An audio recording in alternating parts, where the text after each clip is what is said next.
This is the way the Big Ten West looks. Remember, there's no divisions next year. I think this would be a really good year to go back to the old legends and leaders. That way you'd have a chance to have Ohio State or Penn State against Michigan, because whoever comes out here is just going to – feels like that's what it's looked like every year since they've gone east and west. Yeah, they're going to get trounced. They go to Indy and just – I mean, Steve, who does come out here with to the honor of losing to the East champion? I think Wisconsin's a team that you look at that's only going to get better. You know, still coming under Fickle, you know, had a tough loss out in Pullman. But I look at them, a sustained quarterback, you know, Herbie mentioned them. I think Wisconsin has a team to beat on that side. I know Pat loves his Iowa Hawkeyes. I do. But I'm gonna go Wisconsin. And then I'm also put a pick on the board here. Yeah, I'm just looking at the other side. I didn't know who was in the legends and leaders. No. Take that graphic down. Where was Maryland? You know how I remembered to do legends and leaders back in the day? The Legends has an N in it. The Legends had the M's, the N's in Iowa. Reese, we just saw this. What happened here? Oh, no, wait, bro. You only blocking it from us. There's another TV over here. Oh, no, 1 and 3. You're only blocking it from us. I think there's one up here, too. Herbie, there's a TV up here, too. Everybody can see it. And a few around the country. The way the sun is, I can't see a pick. I can't see anything. Past belt buckle. Desmond's peacock. Now October. Now we go, Mustang. Now we go. Now we go. Now it's go time. October. Well, I'm sure we'll touch on it more in the show. Maryland, Ohio State. I expect Ohio State to come out and score a lot of points. I do expect Maryland, with Leah at quarterback, league leader in touchdown passes, to also score. It's not going to be as bad as previous trips to Columbus. There's going to be a lot of points scored in that game. We're going to go over 57. There's 1-0 for Steve. There you go. There we go. Is that fridge functional? Yeah. But actually, I got Des. You got something for me? Pound cake? Early snack. I haven't had breakfast yet. We got a spoon for you. What Red is velvet? What is pound cake? Pound cake. I like pound cake. Red velvet? Anybody? Yeah, right. We got right here.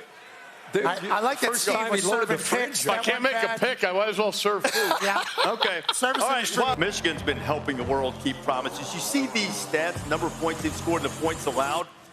Only Florida State in 93 and Alabama in 79 have started seasons like that in the last half century.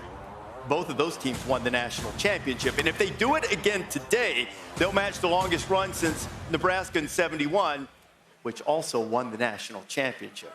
Yes, sir. Well, before I talk about Michigan, I got to give a shout-out, special shout-out to a Michigan great, number 2, Charles Woodson. Yeah. Today is Charles Woodson's birthday, so happy birthday, Happy birthday, big fella. Yeah, love that dude, man. Michigan, listen, first 3 games, Harbaugh was not there. Obviously, it was coaching by committee.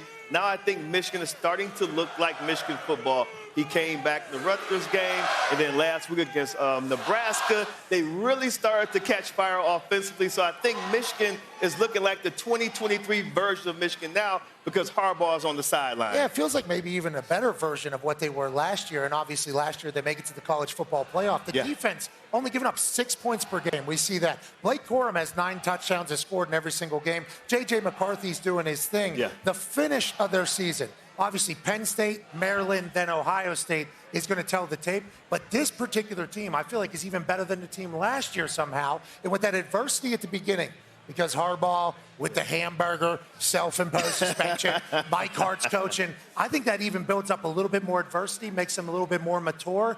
I like this Michigan team this year more so than I even did last year. Michigan's a rare team in current model of college football where they're a seasoned team. They're a veteran team.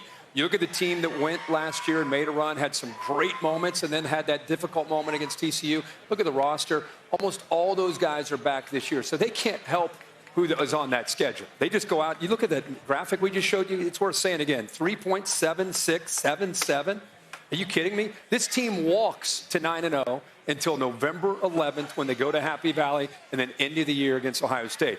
They keep playing games. They keep winning games. They keep getting better. It's all about peaking in November. Hey, handling their business, thow, I think exactly matters. right. I mean, that's like this Oklahoma team. They've been handling their business all year, not letting up. Never in doubt. Like, the offense is, like you said, it's just coming here. It's like a style of football that's sustainable. Oh, yeah. You know what I mean? It's like, okay, they can keep playing like this week after week. Yeah, they're fine. Pat Thamel had that note there, too, as if Minnesota doesn't have problems enough. Darius Taylor game-time decision would be really surprising to see their star running back go against the Wolverines today.